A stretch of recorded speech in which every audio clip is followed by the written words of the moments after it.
ang Department of Tourism.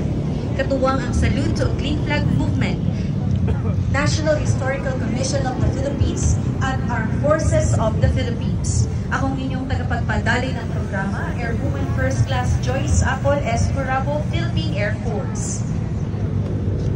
Ang seremonya para sa araw na ito ay bahagi ng pakikiisa ng National Parks Development Committee sa pagdiriwang ng National Arts Month, kasama ang mga katuwang at panauhin mula sa iba't ibang ahensya ng pamahalaan at pribadong organisasyon.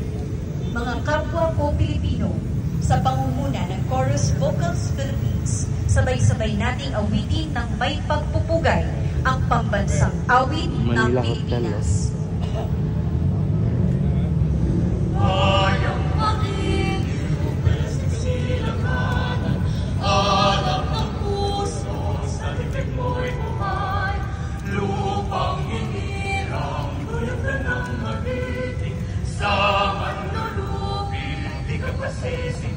Sa dagat at bundok, sa simoy at sa langit mo baka may nilagang tulat ang isang paglayang may damahal.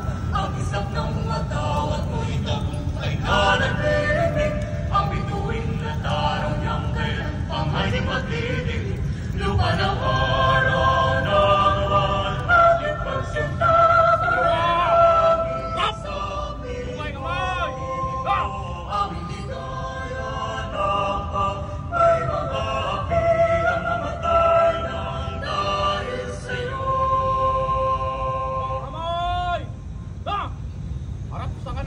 Para sa pagbigkas ng panunumpa ng katapatan sa watawat ng Pilipinas, pangungunahan ito ni Binibining Nini Andrada Sacro, muralist and